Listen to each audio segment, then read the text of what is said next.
Hello and welcome back. I'm Shelf Unit and this is my continuing Let's Play of Underrail. So last time we faffed around in the outside world and we eventually ended up in the Hectate lab after returning from the bit underneath here in what is it, Facility 7 or something. It was in the basement. We cleared it out. Anyway, we also went to Hectate lab, killed some coil spiders in a slightly annoying fashion, and now we're back here to see Georgios. Managed to find some data on protein design in Hecate Research Lab, or Outpost here. Oh, you did? Oh, that's Apex, sister. I'll send this right through to my assistants. And this is for you, sister. Gives you 300 coins. I'll mention this to Episcopos Lydia at the next symposium. Have no fear. Listen, keep this up. You might have a good future in investigation. Honestly. You have any more work for me? Yeah, why not? I do have something for you. I need a test subject. What are you going to inject me with? Listen, during the years I've had some time to pursue a more personal project. Not many of my colleagues are aware of what I'm doing, sister. So I ask a lot of you to keep this between you and me. Now, as an organic chemist, as an expert in the field of organic chemistry, I'll just be straight with you. I've been wishing to make the perfect alcoholic beverage. Yes, that's right. I'm making strong liquor, approximately 50% alcohol content. Now, that's decent. At least for me, that is. Of course, not the most important thing. What is most important is the taste, smell, consistency, and all the other qualities. You know, you'd like the drink itself to be enjoyable first and foremost, right? Oh, I see you want me to test your booze. Hold on, I'm not finished. Where was I? Yes, right. Now, there aren't many natural ingredients containing adequate amounts of sugar to convert to alcohol during the distillation process. Not that are available to me, at least. I mean, there are some mushrooms which can be used, technically. But Chort's tentacles pull me down and strangle me. It's produced dreadful results. I've no idea how Underrail folk can consume that swill. I didn't pardon me, but the thing's worse than the boiled rat hound urine. To get to the point, the liquor I make is synthetic, but the aim is to produce a very pleasant result, as if it was nature's gift, not, well, laboratory meddling. Good enough even for our illustrious Idean himself, but one needs to be an expert. For even small mistakes can cause the end result to be disastrous. So I need a volunteer. Volunteer, yes. Now that sounds a lot better than test subject, doesn't it? I just remember that. Anyway, sister, I need a volunteer to try out several samples I prepared. I'll be doing the testing with you, so not to worry. If I'm drinking it with you, you should know it's good. If you're interested, sister, I have everything close by and we begin at any time. I volunteer. Sister, we are doing important scientific work. We are not doing this out of pure fun. Now wait, please, for me, while I inform Investigator Octavia that we are not to be disturbed. Yes, right. Doors closed, table, bottle. Oh, here. I brought a few samples. A few? There's like 10 bottles here. I've been making them for quite some time, Sir Star. There's even more than that I haven't brought. Now this batch, he picks up one of the bottles, was made in 98. Let's start with that one. He pours the liquid into a pair of shot glasses with great care, not spilling a single drop, pouring exactly the same amount into both glasses.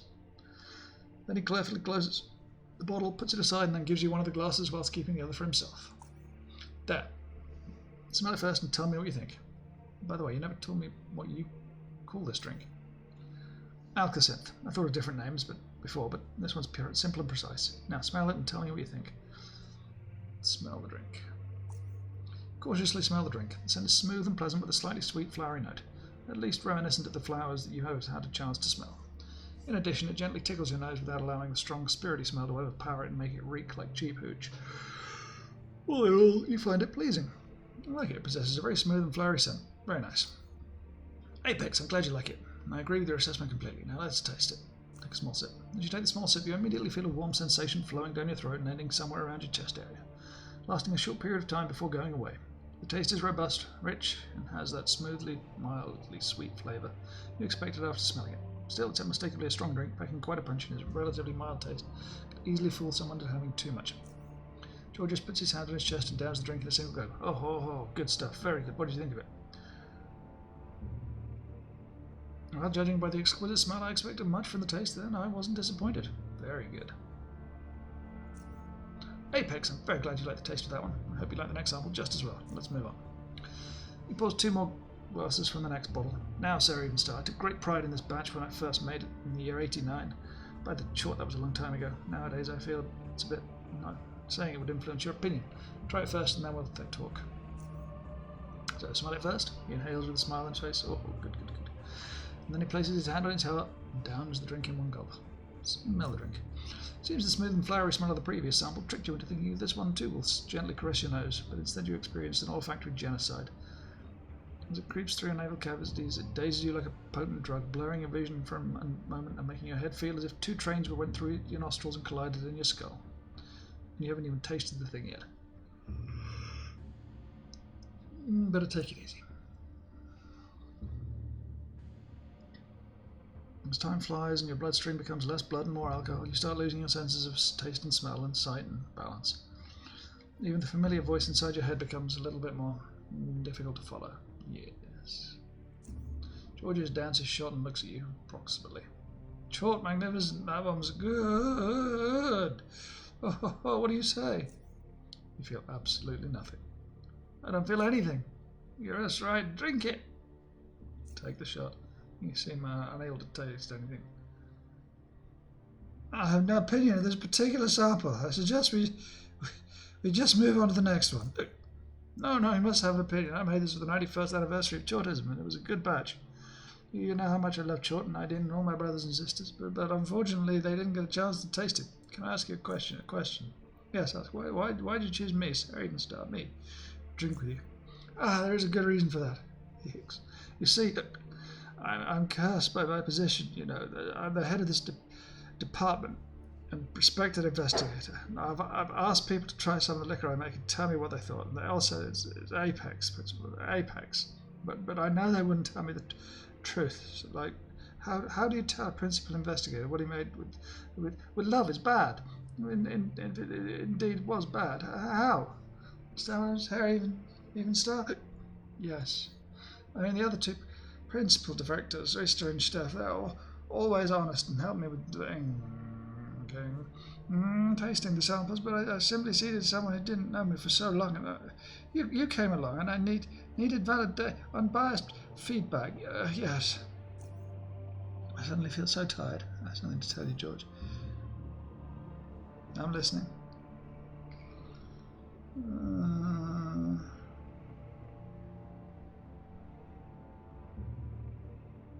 I am the bloody Invictus. However, people just don't believe me. Yeah, Apex. Everything about it really seems Apex. I left Court City during the riots. Never got the chance to see it. I mean, I went there to discuss medication export with the oligarchs, but never had the time to see a match. I wish I could, though. I wish I could. Time to sample the next sample. How about this one? He randomly selects one of the bottles. Here's that. The entry question perplexes him. I don't remember. It's a year, I can tell you that. It was a long time ago. Maybe when Monsignor Braddock, the Institute's historian, died. Maybe 10 years ago. I don't know. Let's drink!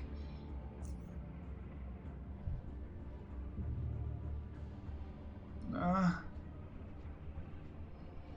don't remember anything.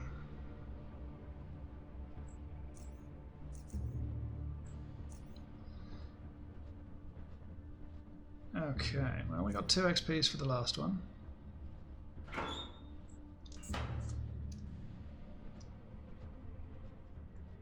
We'll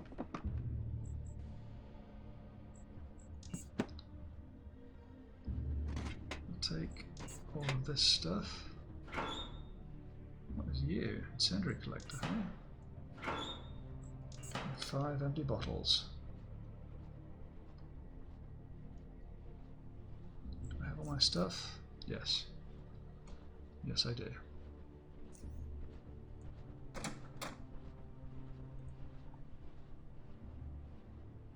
Let's talk to Octavia. As soon as your eyes meet, Octavia giggles for a split second before abruptly stopping. How may I help you, sister? Sure, glad you, sister. You too, sister. You too. Okay, let's talk to him. He yawns. Short as the evolution, Sarian Star. You yawn in unison with him. How are you feeling? I still feel like miniature people are hammering my brain. Oh, that'll pass, don't worry. Unfortunately, or fortunately, no one in the department or otherwise was there to see how dedicated we were to science. I think that is we got some good results, which I'll analyse them later, once my head is well again. As for you, Sarian Star, your input was incredibly valuable, and therefore I give you this. I hand you 300 Stygian coins. Thank you for your time and dedication. It is appreciated. You need anything else? Short guide you, Georges. Short guide you too, Sarian Star. And 3 more XP.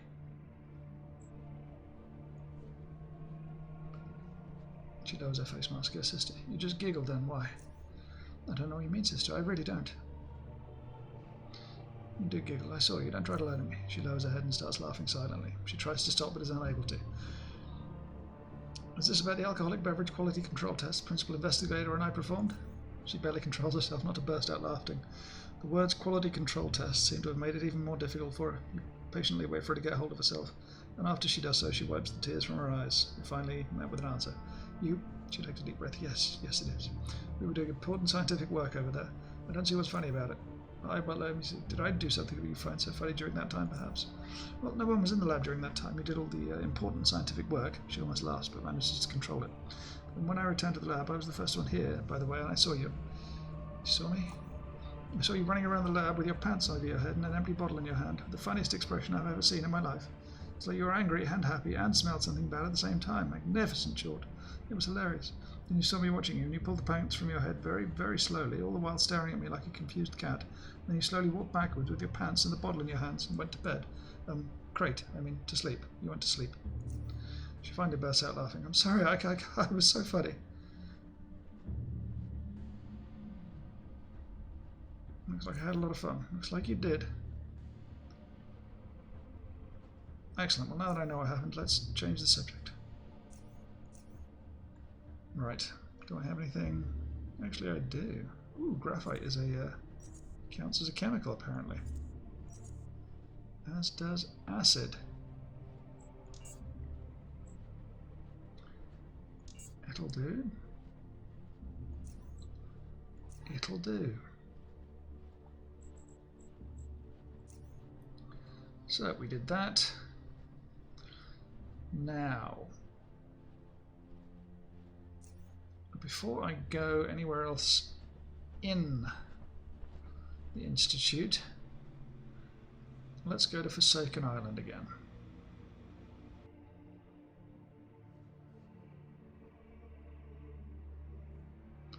Because I feel like I can get the next 4 XPs there. Or certainly at least halfway, and maybe get 2 extras to make it up to 4 when I get back here. I mean, 5 XPs in the space of what? 10 minutes, effectively? That's pretty good, as far as I'm concerned. Right. So I'll see you when we are at Core City. Okay, and we're here, and we are looking to Captain Savannah to take us to Forsaken Island. She lifts her goggles to reveal her astonished gaze. The what now? Forsaken Island, if possible. Listen, kid, I don't think you know what you're talking about. Forsaken Island's a very dangerous place, and no one with a brain bigger than Slackjaws goes there. Didn't you hear about the devastating currents that were on the island? The Behemoth? Yes, no? Well, yeah, I heard about it. I still want to go. Can you ferry me over? You ain't rowing with both oars, kid. It's too dangerous, even if we ignore a giant man-eating beast. The currents around the island turn the ferry into scrap metal. Take a hell of a skilled ferryman to get you there in one piece. Why do you think that came to you? I was told you were the best. Yeah, and I was told you were derailed. I mean, thanks for the compliment, but the answer's still no. I don't know anyone who'd navigated those bloody currents and returned to brag about it. If complaints won't convince you. Or money? She crosses her arm and stands still, looking you straight in the eye. She considers your offer for a few moments and then sighs before replying. Fine, fine. I can see I ain't going to give up. I guess I've gone derailed too, but I'll take you there. By the way, what do you want to do from that second place? Do it for science.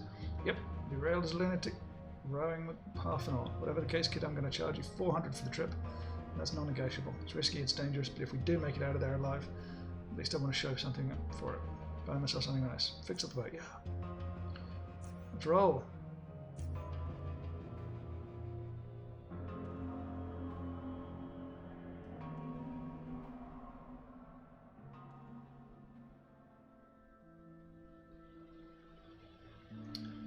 Okay, here we are. Now, from what I recall, there isn't much in the way of anything here. So let's take a look at this obsidian shard.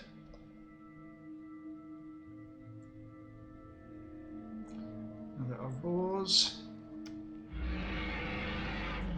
but as we know from our last time here, those roars are all empty.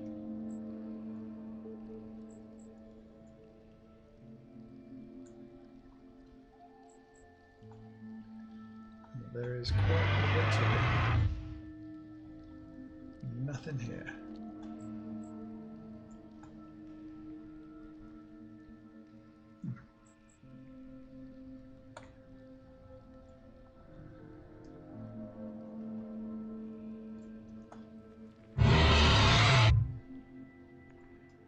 I too was concerned a little the first time I heard these noises, but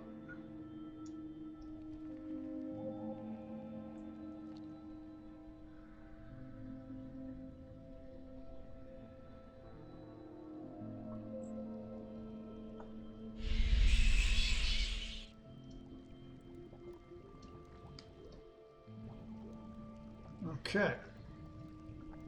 Even though it isn't immediately obvious, there's a small gap between the piled-up rocks and the cave wall. Upon closer inspection, it seems like the gap is just wide enough for you to go through. You manage to reach the other side. Two robed women stand in the middle of the small cavern facing each other. Their gleaming eyes become focused on you the moment you reveal your presence. Darkness of the cave, as well as that of their hoods, makes it difficult for you to discern any facial features of these two women. Yet the details are not your concern right now. Their hostile poses are. One of the two women speaks with a frigid, unwelcoming voice. Identify yourself, visitor. Who are you and what is your purpose here? I'm sorry, mister. I mean you no harm.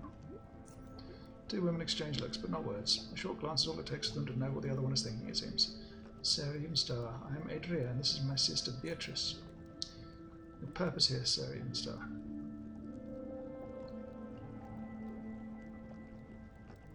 I wanted to explore the Forsaken Island despite the tales of a great and deadly creature inhabiting it. Two women exchange looks yet again. This time their wordless communication took a bit longer than previously. Still, you eventually get your response. Many came here for the same reason. I'm sure you walked past the remains of some on your way in. What can you tell me about the Forsaken Behemoth? You've gotten this far. You think you deserve the truth? The Forsaken Behemoth doesn't exist. All the things you've been told are, in fact, false. Everything you heard is a product of my sister's skillful manipulation. If one has the ability to control fire, moving air to create frightening sounds is not an issue, especially when the entrance to the cave helps it resonate and reach the ears of superstitious ferrymen. I guess your ruse worked. You convinced a lot of people that this island is the home of a terrifying monster. Ironically, our whole plan also attracted a fair number of crazy monster hunters, or at least that's what we suspect they were, since they all came well armed. And some of them were really rude. They still haven't left the island to this day. It's impolite to overstay your welcome, I say. She flashes a malicious smile. So basically there's nothing interesting on this island? Not unless you think hoppers and mine shrooms are interesting. Nothing interesting at all. The visitor meant other than the two of us. I'm sure of that. How did you end up here, if I may ask? Allow us to tell you a story. Alright, you may start. You managed to catch a little smile on Adira's face, vanishing as quickly as it appeared. Even if it was there for only a brief moment, you could tell that hiding behind that smile was not joy, but in fact sadness. The young girl was born and raised in a small station, far away from here. The girl had a twin sister whom she loved more than anything in this world. The two were inseparable. The sisters were inseparable, as most twins tend to be. As unfortunate as it is, several tragedies made the bond between the sisters even stronger than before. Their father, a good and caring man, died from the hands of a vile raiders that had constantly circled the station. Packs of hungry rat hounds. Their mother, a gorgeous woman and equally, if not more caring for, and the father died from a broken heart. The little girl and her sister were left living with their grandmother, an old disabled woman who could barely take care of herself, let alone feed and raise two young girls. The sisters never loved her. She was a selfish and bitter old woman. It was a miracle she even managed to raise such a selfless and intelligent son when she herself was quite the opposite. The next page of the story spells poverty in a life that was about to get even harder. The girl and her sister shared a gift. They were psionics. One was gifted with the ability to control fire, the other one with the ability to control frost. Control is the wrong word here, for they had no real control over their abilities, since there was no one in that small, forgotten station that could help them embrace this ability they possessed and teach them how to use it properly.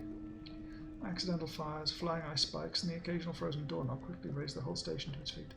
The residents were filled with fear as well as prejudice.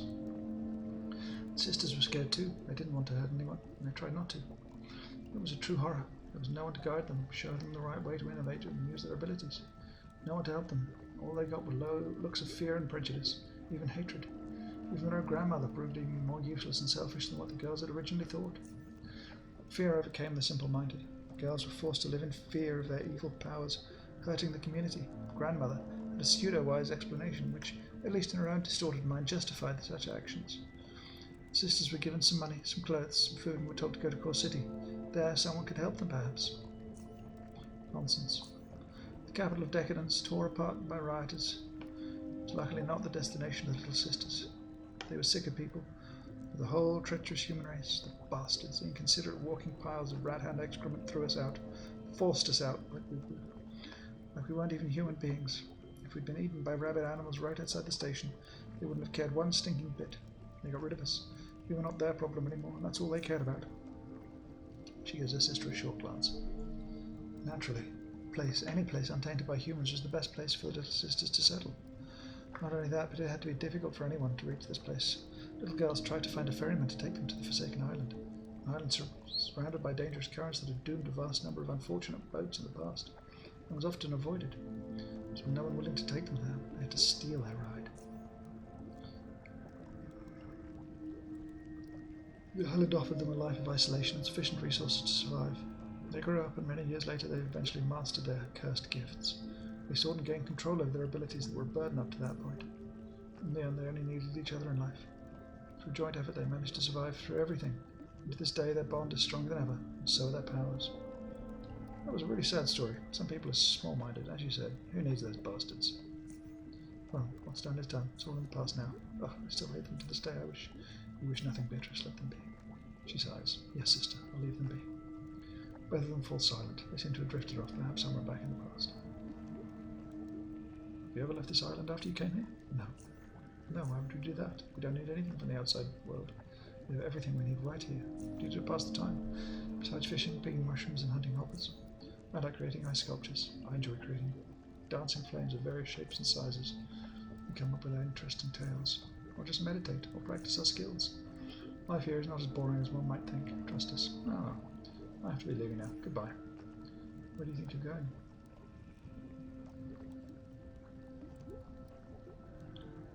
Home. You really think we were going to let you just leave this place and tell anyone about what you've witnessed here? But you seem talkative and friendly. In all honesty, it was interesting to hear another voice. Perhaps something of the outside world.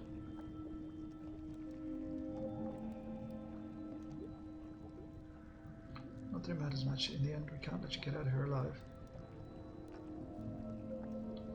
Okay, kill me. My powerful friends, now I'm here, will come looking for me, armed to the teeth. After all, they'll be expecting the Behemoth to be here, so we'll pack quite a bit of firepower. Can you deal with all of them?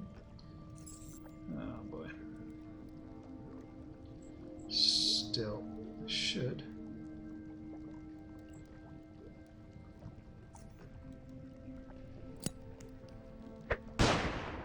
Really? Really?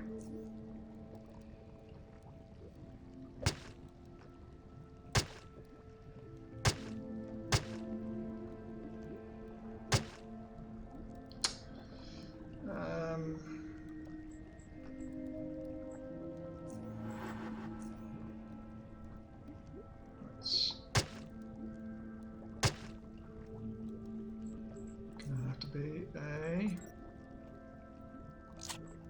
adrenaline.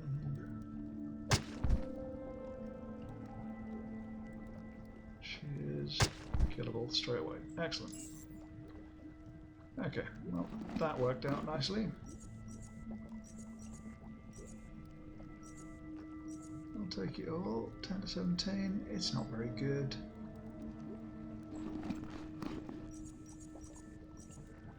She has adrenaline too.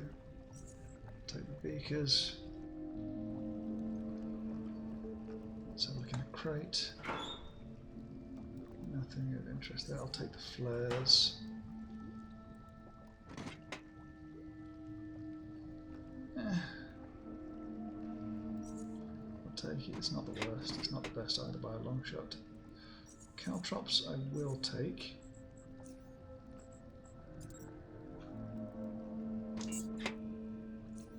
Just because I can. That's it, really, isn't it?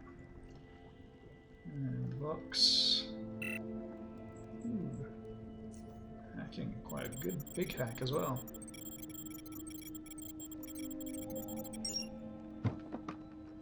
All for a shaded visor.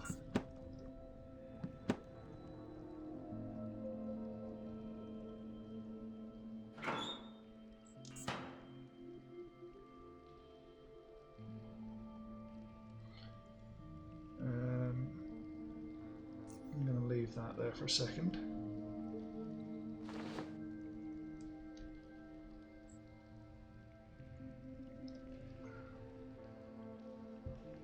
Now, let's see if I can crawl through here.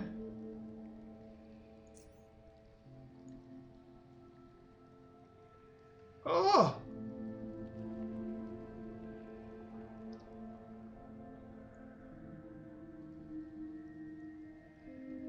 There really is a behemoth.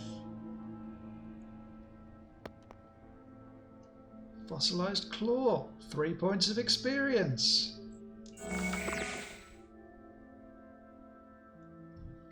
That's really cool. That's really cool. I love it. Okay. I was not expecting this to level me up. So we have leveled up that and that. Now, time to level up some other bits and pieces.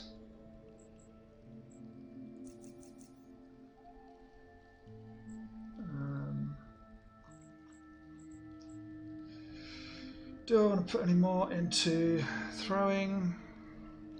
I don't really. I'm tempted to do it anyway, just in case. Just put a couple of points into dodge.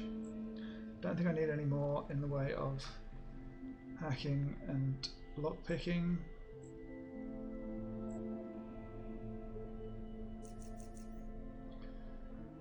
That will certainly come in handy, and the chemistry, what do I need the chemistry for? I don't really need the chemistry for... Okay, I'll leave it at that. Specialization, I'll put it in cheap shots. But I'm very, very happy about that. Nope, no, I've got to go. I completely missed that last time.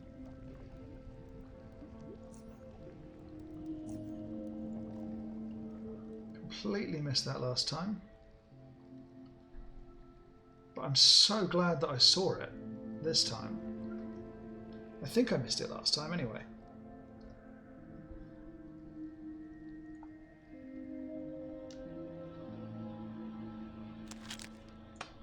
Might as well grab all of these.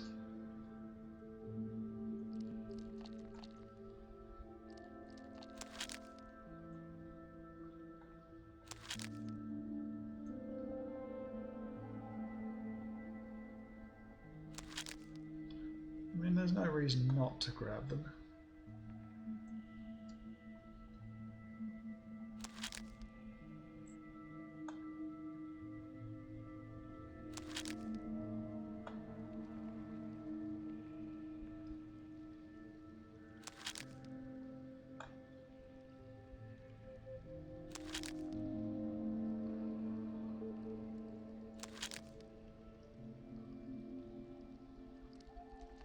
Okay, let's talk to Captain Savannah. I'm done here. You hear that sound, kid? It's at the Behemoth. Done here, let's get back. Finally, I hope you didn't leave anything important behind, because we're not coming back here, kid. I got everything. We can head back. You don't have to tell me twice. Hop on.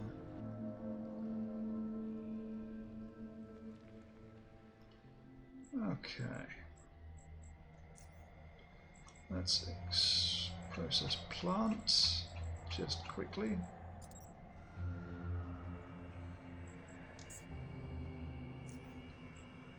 Then we can head to Core City. I can't believe we made it, kid. I guess we had more luck than brains, eh? She laughs. But please, I do appreciate the charons. Don't ask me to do anything like this ever again. Once in a lifetime's enough. Let's pay her in Core City SGS credits to save some time. Yep, that is in fact where I did want to go. Just having a bit of a brain fade there. Okay, I'll see you when I'm back at the Institute of Chort. Okay, and we're back with Principal Investigator Riester. Yes, I've been to Forsaken Island. Really now, what did you find there?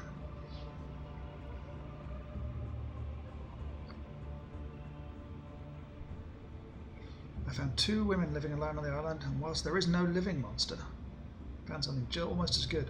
A skeleton of a giant lizard-like creature. Apex! So there is a truth to the Behemoth tale after all. I was beginning to worry that I was wasting Institute money, but this is good. Did you bring a bone sample or something I can take a look at, sis? Unfortunately, it was difficult to reach place. I could only see it from a distance. Oh, I was hoping for example, but I guess I'll bring this to Lydia. Perhaps I can convince her to send an expedition there to dig up the fossil, yes. Indubitably. As for the women, they're easy to deal with. Glad to have been of use, brother. I'm happy, he laughs, and that's rare. He hands you 650 Stygian coins. This is yours. As far as I'm concerned, you're done with this. I'll relay your findings to Lydia, as I've said. Sure guide you, brother. He nods. And another 2 XP. Pretty darn good, if I say so myself. So what? We hit 5, 8, 10 XP just this episode. So far.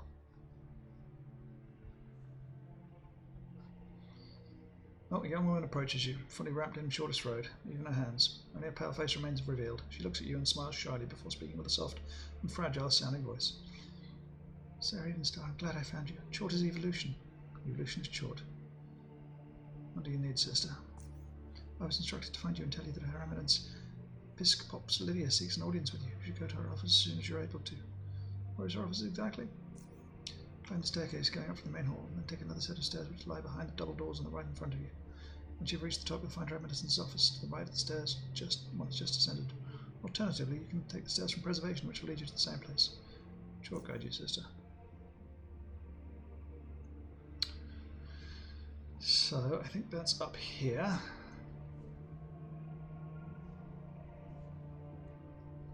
Kind of hoping to do the other one first.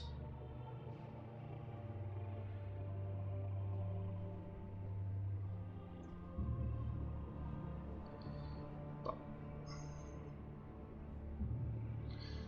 we can only do as we can.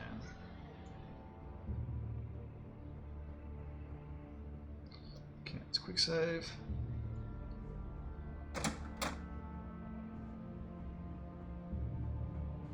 Okay, Provost Vladin. The instant you make your presence known, the 2 men turn their heads towards you without hesitation. The one in the highly decorated black robes, skinny-faced man in his late 50s, addresses you with a determined yet smooth voice. Excuse me, sister. I don't know who you are, but I'm afraid I'm going to have to ask you to leave this office. Judicator Azares and I are in the middle of an important discussion and really cannot afford to be interrupted. The other man, appearing to be of similar age, is quick to join in. His round, wrinkled face, which has had a stern expression ever since you came in, quickly turns red. His voice is only slightly deeper than notably harsher, even a bit strained than the other man's, making him sound a bit much more imposing. Magnificent Chort! What is the meaning of this audacious intrusion? How dare you barge into the Provost's office like that? Please calm down, Judicator. Remember what Brother Gia France told you about getting upset. Think of your health. Also, come to think of it, I believe this young woman here is the Novitate, who retrieved the reaching man from the feral lunatics. Which of course does not give her the right to say, as you say, barge into my office, he smiles. Still, we can forgive her for this act under the assumption it never repeats again. Correct, Noviate? Continue. Judicator calms down. If you say so, madam, I mean your great honor. But this were my office. An act of disrespect such as this would be not tolerated so light-heartedly, I assure you. I have no doubt of your words, Judicator, he smiles. Now, young Novitate, I'll ask you politely to leave us, thank you. I'm very sorry to have interrupted you, and I'll leave this office at once, Provost. Judicator and Chort guide you both. Apology accepted. We will forget this ever happened. Chort guide you, Novitate.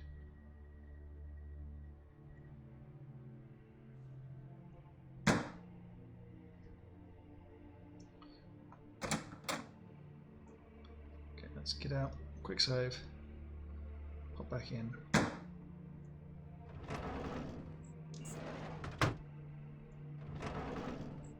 Take as much as we can.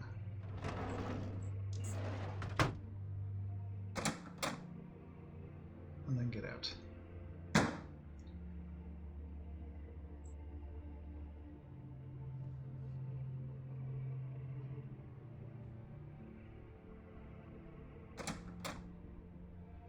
blah blah blah blah. Lydia.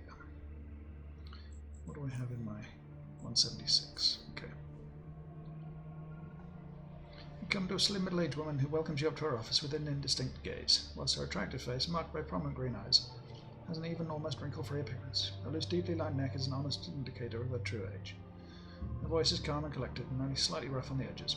Additionally, more than one thing about her appearance and behaviour seem familiar to you, but you can't immediately figure out why. Chort is evolution. May I help you? Evolutionist Chort. Sorry for the interruption, but I'm Sarah Evenstar, and I've come across my evolutionist Chort. I'm Sarah Evenstar, and I was informed you wanted to see me. Yes, Sarah Evenstar, I do, but allow me to formally introduce myself. I'm Episcopops Lydia. Welcome to my office. Why did you want to see me, Episcopops Lydia? Because I was told good things about you from our principal investigators, Sarah Evenstar. Because I was told you took part in and greatly contributed to important projects, and because it's obvious you are drawn towards investigation. I've checked your record, Sarah Evenstar. It's very satisfying. Before you, only Monsignor Lenora, a novitate like yourself back then, ever showed such remarkable results in such a short period of time since joining the Institute of Chort. Consider yourself compared to one of the most prolific investigators in our history. But I digress. I didn't pardon me now. Now the time's come for you. I'm offering you a position as an assistant investigator in the department of your choosing. You'll be able to select your own projects, which you'll be working on with full investigators. Interested, Sarah, even so? I'm not sure yet. There's something else the Institute. Maybe there's something else the Institute of Chort. She nods. It's understandable.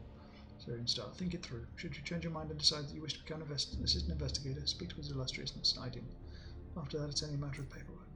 I will inform the Prodno to allow your entry into Iden's office. His office is just across from mine.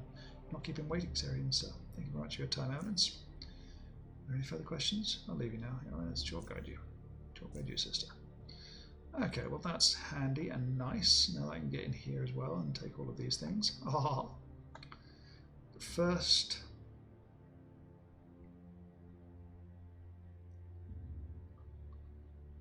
I need to go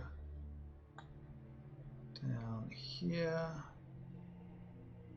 What is it? No, it's not there. It's the West Wing.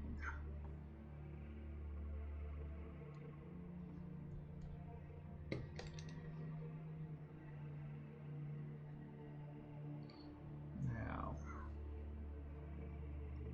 I was told there were some things I could download from here. Digital literature, back, investigative papers, supersteel biocompatibility refining technique, hacking, back, download, back, exit, and dialogue. So I have a blueprint for a generative mixture, and I've been arranged to meet Idane as well. Let's see. Ah yes, the supersteel data, refining data. Apparently I can, the more I have of those, up to a maximum of 4, the better I can get supersteel quality. So now I have 2 of these things somewhere. Yeah, supersteel refining data 2. Okay. No, I've lost my rhythm of what I was doing there. Yeah. Okay. So we can now head to the West Wing. Ooh, I do need to refill. One second. My flashbangs, that's the one. Save. The Russellford duo seems to be guarding the entrance to this gloomy corridor. The smell of mould and staleness emanates from afar.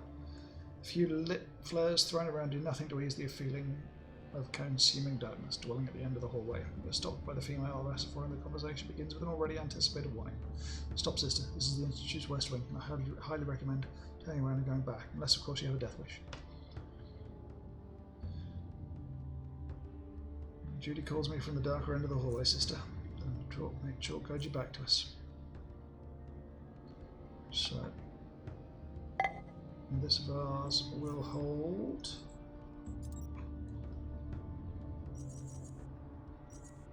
those few things there that I need deposited there.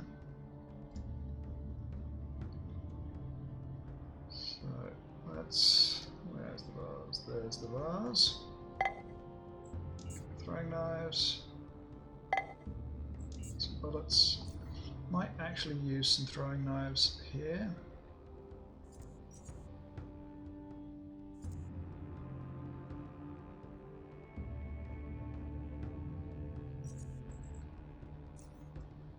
Because I get the feeling, how much does each set of these 30 weigh? It's 1.5, so that's 3, 6, 9. That's 10 weight there. That's quite a lot, to be honest.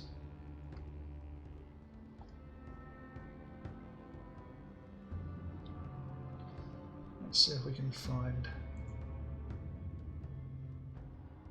the Rassifor.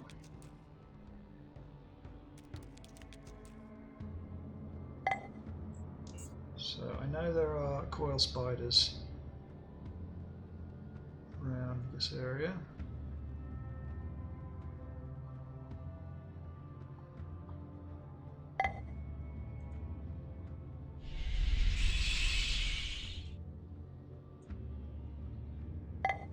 I will take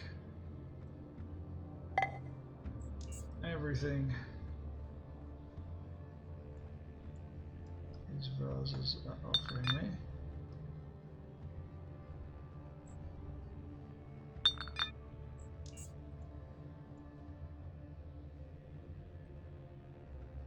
Can I get up there? Okay, so I need to go through this room here.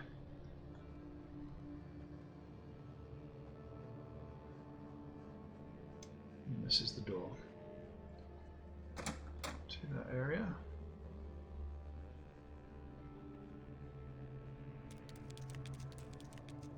I don't believe there's anything in here.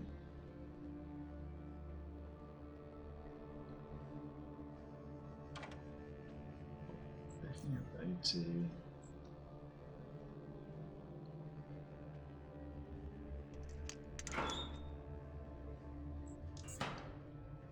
Bits and pieces. A lot of good things. Very close to my weight limit now, unfortunately. Is there a door into here? Does not appear to be. Now I did notice that I had failed on seeing a door earlier.